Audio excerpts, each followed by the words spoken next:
The early morning sun cast long shadows across Eugene Thompson's carefully tended garden as the 93-year-old veteran stepped out onto his front porch, his weathered hands wrapped around a steaming cup of black coffee, the same way he'd taken it during his military days. The quiet neighborhood of Cedar Grove had been his home for the past 50 years, and every morning followed the same peaceful routine. Eugene's house stood out from the others on Maple Street.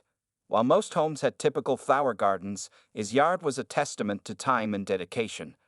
Rows of Victory roses, the same variety his late wife Sarah had planted during World War II, lined the walkway. Their deep red petals reminded him of her every single day. Behind his modest one-story home sat a detached garage that held his most prized possessions. Unlike other men his age who collected stamps or coins, Eugene preserved pieces of history through his vintage motorcycles.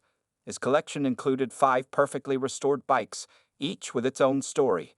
But the crown jewel was his 1942 Indian Scout, the same model he'd ridden during his service in World War II.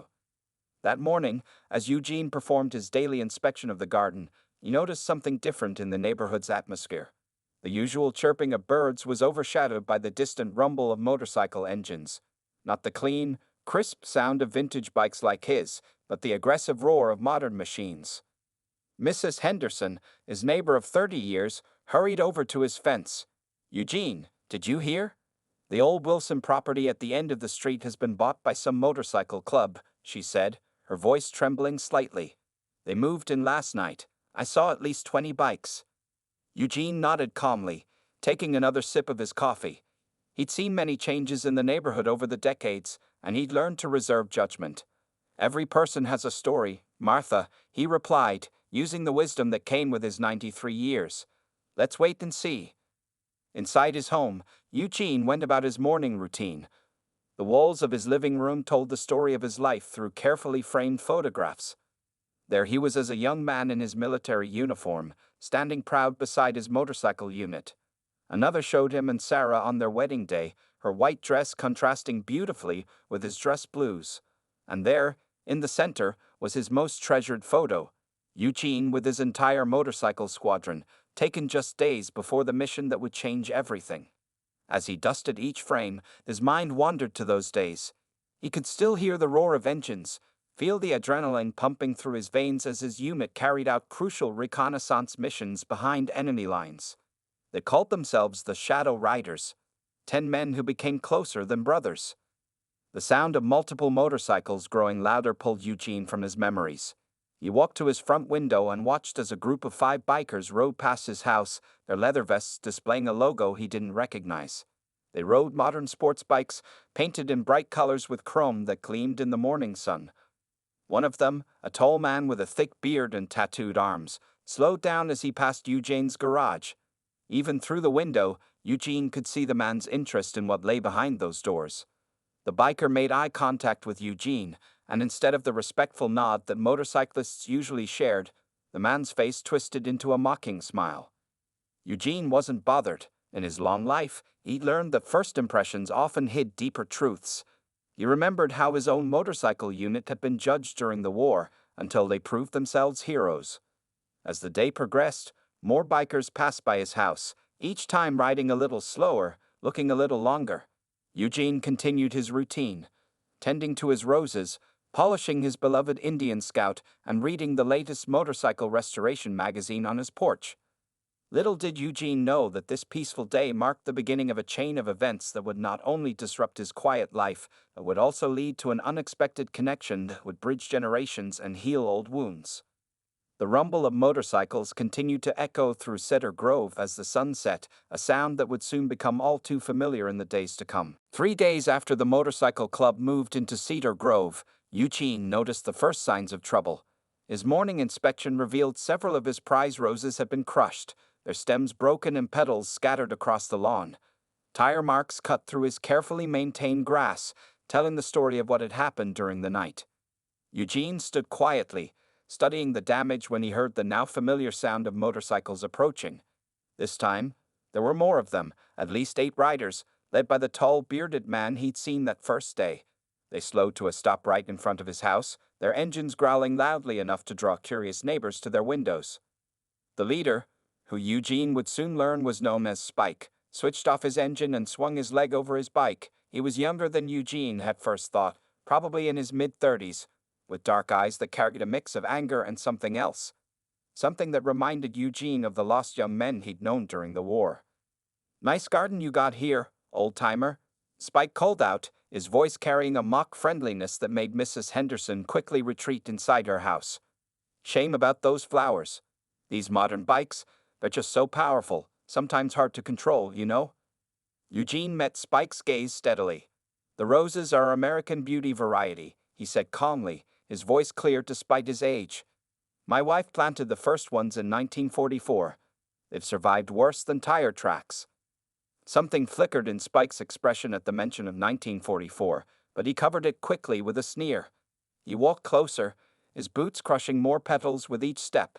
The other bikers remained on their motorcycles, watching the scene unfold with varying expressions of amusement and unease. 1944? That's ancient history, Gramps. Just like that pile of junk you keep in your garage. Spike gestured toward Eugene's garage. "We saw you working on that old Indian the other day. Must be worth a pretty penny to collectors." Eugene didn't respond to the implied threat. Instead, he bent down, his aged joints protesting, and began carefully gathering the broken rose stems. One of the younger bikers laughed, making a comment about senior citizens and their gardens. But Spike wasn't finished. He walked over to Eugene's garage, pressing his face against one of the windows. "You know, old man, this neighborhood's changing. Cedar Grove isn't the quiet little retirement community it used to be. The Shadow Riders MC owns these streets now." Eugene's hands froze for just a moment at the mention of Shadow Riders, the same name his World War II motorcycle unit had used. The coincidence struck him as strange, but he kept his face neutral as he stood back up, holding the damaged roses. "Your club's name," Eugene said carefully, "has a history to it." Spike turned back, his expression darkening. "Yeah, well, history's dead, just like everything else around here." He kicked one of Eugene's garden gnomes, sending it tumbling across the yard. His fellow bikers laughed, revving their engines. As they prepared to leave, Spike leaned close to Eugene. "Word of advice, Gramps, sell that Indian while you can still get something for it. Would be a shame if something happened to it." The bikers roared away, leaving behind the scent of exhaust and burnt rubber. Eugene watched them go, then slowly walked to his porch and sat in his favorite chair. He pulled out his old military notebook from his shirt pocket, the one he carried through the war. Inside were names, dates, and information about every member of the original Shadow Riders unit. Something about Spike's face had sparked a memory, and Eugene began flipping through the yellowed pages. He stopped at a photograph, worn and faded, of a young soldier named James Lightning Anderson. The resemblance to Spike was unmistakable, same dark eyes, same set of the jaw. Eugene closed the notebook thoughtfully. Tomorrow, he decided, he would make a phone call to his old military contact at the Veterans Affairs office. It was time to learn more about the angry young man who now led a group calling themselves the Shadow Riders. The next morning, Eugene sat at his kitchen table, holding the telephone receiver with slightly trembling hands. Before him lay a manila folder that his old friend at Veterans Affairs had delivered personally just an hour ago. Inside were documents that confirmed what Eugene had suspected. Spike was indeed connected to his past, though in a way he hadn't expected. "Are you sure about this information, Jack?" Eugene spoke into the phone to his old military contact. "It seems almost too much of a coincidence." "Completely sure, Eugene," Jack replied. "Spike's real name is Marcus Anderson. He's the son of Peter Anderson, who was the son of your old squadron mate, James Anderson, the same James who saved your life in France." Eugene's eyes drifted to the old photograph on his wall, the one of his entire motorcycle unit. James Lightning Anderson stood right beside him, both of them grinning at the camera, unaware that just 3 days later, James would sacrifice his life to save Eugene during a dangerous reconnaissance mission. The sound of motorcycles interrupted his thoughts. Through his kitchen window, Eugene watched as 3 bikes pulled up in front of his house. This time, Spike wasn't with them, but he recognized the riders from yesterday. The youngest one, barely out of his teens, was carrying a can of spray paint. Eugene quickly hung up the phone and moved to his front door, but he wasn't fast enough. By the time he got outside, the young biker had already sprayed "Leave or Else" in bright red letters across his garage door. The other two were knocking over his garden ornaments and laughing. "Your leader know you're here?" Eugene called out, his voice steady despite his racing heart. The three bikers turned, startled by his sudden appearance. "Does Spike know you're vandalizing the property of his grandfather's best friend?"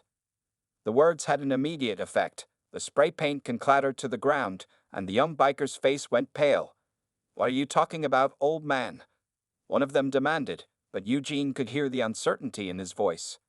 Eugene walked carefully down his porch steps, pulling the old photograph from his pocket, the one he always carried with him.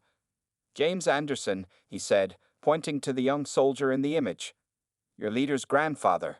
He died saving my life in 1944. That's why I found it interesting when Spike named your club the Shadow Riders. It was the name of our World War I motorcycle reconnaissance unit." The three bikers gathered around the photograph, their previous bravado forgotten. Eugene watched their expressions change as they studied the faces of young men who had served their country decades ago. Spike never knew his grandfather, the oldest of the three said quietly. His dad never talked about him.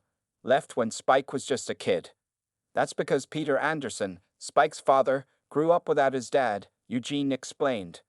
James died before his son was born. The pain of that loss echoed through generations.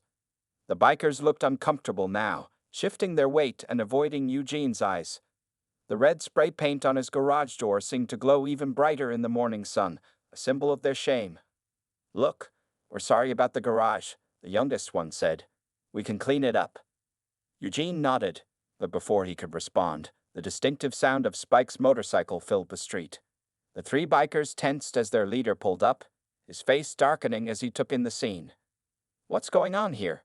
Spike demanded, climbing off his bike. His eyes locked onto the photograph in Eugene's hands, then moved to the spray paint on the garage. "Who did this?" The youngest biker stepped forward, but Eugene spoke first. "Marcus," he said, using Spike's real name for the first time. "I think it's time you and I had a talk about your grandfather, about who he really was, and why the name Shadow Riders means more than you know." Spike's head snapped up at the use of his real name, his eyes widening with a mix of anger and curiosity. Behind him, his three club members watched in tense silence, waiting to see how their leader would respond to this unexpected turn of events. Spike stared at Eugene for a long moment, his jaw clenched tight. The morning sun cast long shadows across the vandalized garage door, the red spray paint looking like fresh blood against the white surface. Finally, he turned to his three club members. "Get out of here," he ordered. "I'll deal with you later." The three bikers quickly mounted their motorcycles and rode away, leaving behind an uncomfortable silence. Eugene didn't wait for Spike to speak. Instead, he slowly turned and walked toward his front door. "Come inside," he said, not looking back. "I have coffee ready, and there are things you need to see." To everyone's surprise, including the neighbors watching from behind their curtains, Spike followed. His heavy boots made the old porch steps creak as he entered Eugene's home for the first time. Inside, he stood awkwardly in the living room, surrounded by the photographs and memories of a generation he tried so hard to reject. "Sit down," Eugene said, gesturing to an armchair while he disappeared into the kitchen. He returned moments later with 2 cups of black coffee and a worn leather briefcase. Spike took the coffee but remained standing. "How do you know my real name?" he demanded. "And what's this about my grandfather?" Eugene settled into his favorite chair and opened the briefcase. "Your grandfather, James Anderson, was one of the finest men I ever knew," he began, pulling out a stack of old photographs. "We called him Lightning because he was the fastest rider in our unit. Could thread a motorcycle through enemy territory like he was dancing with it." Despite himself, Spike moved closer to look at the photographs Eugene was laying out on the coffee table. They showed young men in military uniforms, posed beside motorcycles that looked a lot like the Indian in Eugene's garage. "This was taken 2 days before the mission," Eugene said, pointing to a particular photo. In it, James Anderson was grinning at the camera, one arm slung around Eugene's shoulders. "We were tasked with gathering intelligence behind enemy lines, something we'd done dozens of times before." Spike slowly sank into the armchair, his eyes fixed on his grandfather's face. "My dad never talked about him," he said quietly. Said he was just another soldier who died in the war. Your father was born 3 months after James died, Eugene explained, his voice gentle. Your grandmother received the telegram just weeks before giving birth. The grief? It shaped your father's whole life. And through him, it shaped yours too. Spike's hands tightened around the coffee cup. What happened on the mission? Eugene took a deep breath. We were spotted. German patrol opened fire. My bike took a hit, went down hard. James. Eugene's voice caught for a moment. James came back for me, cut off his bike in the middle of enemy fire, helped me up. He was getting me onto his motorcycle when the bullet hit him. The coffee in Spike's cup had grown cold, untouched. Outside, the sound of distant motorcycles reminded them both of the present, of the gang waiting for their leader's return. The name Shadow Riders, Eugene continued, wasn't just a name to us. We were brothers. We watched out for each other, protected each other. Your grandfather understood that better than anyone. Spike stood abruptly, walking to the window. His reflection showed a face struggling with emotions he'd kept buried for years. Why are you telling me all this? He asked, his voice rough. After what we did to your garden, your garage? Because James would have wanted you to know who you really are, Eugene replied. The Shadow Riders wasn't about intimidation or fear. It was about brotherhood, about standing up for what's right. Slowly, Spike turned back to face Eugene. I need time to think, he said. All this, it's a lot to take in. Eugene nodded, gathering the photographs. Take these with you, he said, holding them out. They belong to you now. And Marcus. Spike paused at the door. Your grandfather would be proud to know his grandson became a leader of men. He just might have some thoughts about how you're leading them. As Spike walked out, photographs clutched in his hand, Eugene watched from his window. Something had changed in the young man's posture, a weight added, but also perhaps a weight lifted. The truth about his grandfather's sacrifice had planted a seed, and Eugene knew that sometimes the hardest seeds could grow into the strongest trees. 3 days passed without any sign of Spike or his motorcycle club. The only evidence of change was the garage door. Someone had painted over the red graffiti during the night, leaving it cleaner than it had been in years. Eugene noticed other small changes too. His knocked-over garden ornaments had been carefully replaced, and the damaged rose bushes had been supported with new stakes.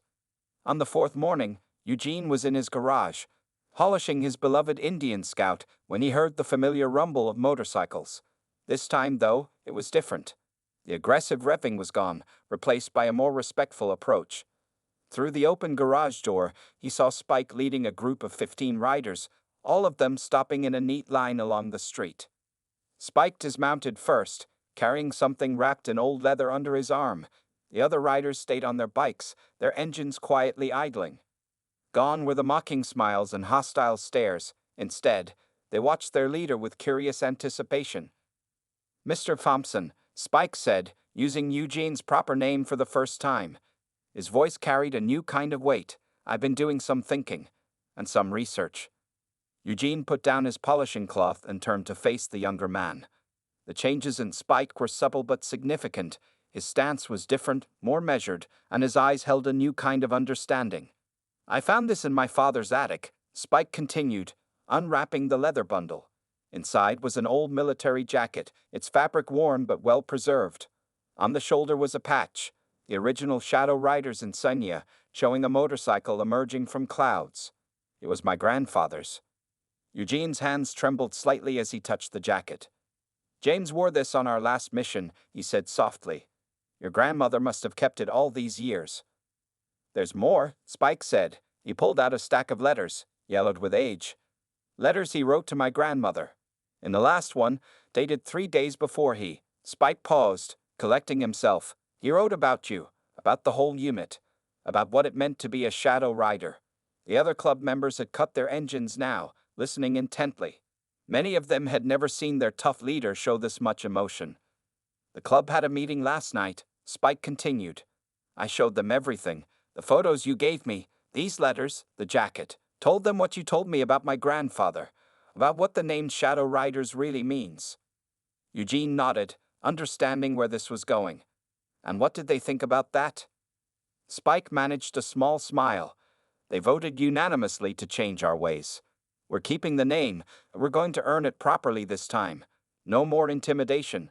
No more vandalism. The Shadow Riders are going to stand for something again. As if on cue, one of the riders dismounted and walked forward, carrying a large framed document. It was the club's charter, completely rewritten. At the top was the original Shadow Riders insignia from James's jacket, carefully recreated. "We wanted you to be the first to see this," Spike said, taking the frame. "Our new charter is based on the values my grandfather wrote about in his letters: brotherhood, service, honor. We even added a special membership category." He turned the frame around, and Eugene's eyes caught a particular line: "Honorary lifetime member, Eugene Thompson, original Shadow Rider." The old veteran felt tears forming in his eyes, but he didn't try to hide them. Around him, the bikers had dismounted, forming a respectful circle. These weren't the same men who had terrorized the neighborhood just days ago. Something had changed in them, just as it had changed in their leader. "There's one more thing," Spike said, his voice carrying across the now quiet street. "We noticed your roses are starting to recover, but some of them are still pretty damaged." The club took up a collection. "We found a nursery that carries the American Beauty variety. If you're willing, we'd like to help you replant your garden. All of us." Eugene looked at the faces around him, young men who reminded him so much of his old unit, of the brothers he'd lost so long ago. In their eyes, he saw the same potential for greatness that he'd once seen in James Anderson. The following Saturday morning, Cedar Grove witnessed something extraordinary. 20 motorcycles rolled into Eugene's driveway, but instead of causing fear, they brought supplies. Each bike carried bags of soil, garden tools, and carefully wrapped rose bushes. The neighbors watched in amazement as the once feared bikers, now dressed in work clothes, gathered around Eugene for instructions. "American Beauty roses need proper spacing," Eugene explained, walking through his garden with Spike at his side. The other club members listened intently, some taking notes. "They're sturdy plants, but they need room to grow strong, just like young men need guidance to grow into their best selves." Spike caught the deeper meaning in Eugene's words. He organized his men into teams, each taking a section of the garden. What could have been done by 2 or 3 people became a full club event, with members learning not just about roses, but about patience, care, and attention to detail. As they worked, Eugene noticed Mrs. Henderson peeking through her curtains again, but this time, instead of hiding, she emerged from her house carrying a large pitcher of lemonade and a stack of cups. Her hands shook slightly as she approached the group, but her chin was held high. "I thought you boys might be thirsty," she said, her voice steady despite her obvious nervousness. The bikers straightened up, removing their work gloves, and thanked her with genuine respect. Spike himself poured and handed out the drinks. While the others worked, Eugene invited Spike into his garage. "There's something else I want to show you," he said, leading the younger man to his workbench. There, spread out neatly, were the maintenance manuals and spare parts for his 1942 Indian Scout. "Your grandfather and I maintained our bikes ourselves during the war," Eugene explained, picking up an old wrench. "We had to. Lives depended on our machines running perfectly. Would you like to learn?" Spike's eyes widened as he looked at the vintage motorcycle. "You teach me how to work on this?" Eugene smiled. "James would have wanted you to know. Besides, these old bikes need young hands to keep them running. My fingers aren't as steady as they used to be." Outside, the garden was transforming. The damaged roses had been carefully removed, the soil properly prepared, and new bushes were being planted with meticulous care. The bikers worked together seamlessly, their usual rough behavior replaced by focused determination. One of the younger members, Tommy, called out excitedly from the front yard. "Look what we found." He held up a tarnished metal object, an old military dog tag that must have been buried in the garden for years. Eugene took it carefully, rubbing away the dirt. "This was James's," he said softly. "He must have lost it that last time he visited, before our final mission. We looked everywhere for it." Spike stood silently beside Eugene, both men staring at this unexpected link to the past. Finally, Spike spoke. "It's like he's been here all along, watching over this place, waiting for us to find our way here." The discovery of the dog tag seemed to energize the group even more. They worked through the afternoon, transforming Eugene's garden into something even more beautiful than before. The new roses were planted in a pattern that Spike had designed, a subtle representation of the Shadow Rider's insignia when viewed from above. As the sun began to set, the bikers gathered their tools, but they weren't leaving. Instead, they pulled out camping chairs they brought in their saddlebags and set them up in a circle on Eugene's lawn. Spike emerged from his bike's storage compartment with an old notebook. "Mr. Thompson," he said, addressing Eugene with respect, "would you share more stories about the original Shadow Riders with us? About my grandfather. We want to know everything. Who we really are, where we come from." Eugene looked around at the faces of these young men, so different from the angry group that had first roared into Cedar Grove. In their eyes, he saw the same hunger for purpose and belonging that he'd once seen in his wartime brothers. Word spread quickly through Cedar Grove about the remarkable change in the Shadow Riders. What began with Eugene's garden soon grew into something much bigger. Every weekend, the sound of motorcycles filled the neighborhood, but now they brought hope instead of fear. One Saturday morning, Eugene sat on his porch watching Spike lead a group of riders down the street. They were heading to Mrs. Henderson's house to repair her leaking roof, a problem she'd mentioned during one of her now regular visits with Lemonade. Other club members were spread throughout the neighborhood, helping elderly residents with yard work, home repairs, and even grocery runs. "You've started something special here," said Officer Roberts, the local police officer who had once been called frequently about the bikers' disruptions. He had stopped by to check on Eugene and found himself amazed by the scene before him. "They started it themselves," Eugene replied, watching as two young riders helped Mr. Peterson, a disabled veteran from the Vietnam War, fix his wheelchair ramp. They just needed to remember who they really were. Inside Eugene's garage, which had become the club's unofficial meeting place, a new tradition had taken root. Every Wednesday evening, Spike would bring a small group to learn motorcycle maintenance. Eugene taught them everything he knew about the vintage Indian Scout, and in return, they helped keep his beloved bike in perfect condition. But the biggest change came when Spike discovered an old building for sale on the edge of town. It had once been an auto repair shop but had stood empty for years. He called an emergency meeting of the Shadow Riders in Eugene's backyard. "Listen up," Spike announced, standing next to Eugene's rose garden, which now bloomed more beautifully than ever. "I've been thinking about what Mr. Thompson taught us about brotherhood and purpose. We've got skills now, mechanical knowledge, construction experience. What if we put that to use?" The club members listened intently as Spike laid out his plan. The old repair shop could become the Shadow Riders Community Center. One half would be a motorcycle repair training program for troubled youth, teaching them the same values they'd learned from Eugene. The other half would be a meeting place for veterans, a place where they could find support and share their stories. Eugene felt his heart swell with pride as he watched the club members enthusiastically discuss the idea. They were no longer the angry young men who had terrorized the neighborhood. They had become leaders, mentors, and builders of community. That evening, as the sun set over Cedar Grove, an unexpected visitor arrived at Eugene's house. It was Peter Anderson, Spike's father, who had heard about the changes in his son and the story of his own father's heroism.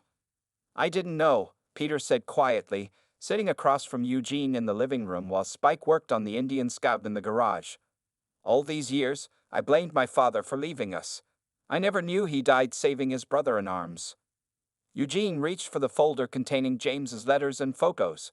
"Your father wrote about you in his last letter," he said, pulling out a yellowed page. He was so excited to be a dad. He wanted to teach his son to ride, to understand the meaning of brotherhood. Through the window, they could see Spike teaching a teenager from the neighborhood how to properly clean a motorcycle chain. The boy was one of several local youth who had started hanging around, drawn by the bikes and staying for the mentorship. "He is teaching those things," Peter said, watching his son, "just like his grandfather would have. Maybe it's time I learned them too." Later that night, after everyone had gone home, Eugene stood in his garden. The roses seemed to glow in the moonlight, their beauty a testament to the power of transformation. In just a few months, the Shadow Riders had gone from being the neighborhood's biggest problem to its greatest blessing. 1 year after the day the Shadow Riders first roared into Cedar Grove, the neighborhood gathered for a special celebration. The old repair shop, now transformed into the Shadow Riders Community Center, was having its grand opening. Eugene sat in a place of honor near the entrance, his restored Indian Scout gleaming beside him. The building's transformation was remarkable.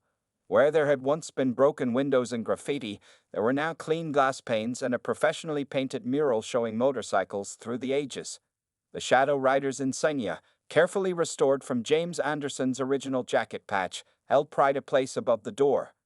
Spike stood at the podium, his father Peter at his side, addressing the large crowd that had gathered.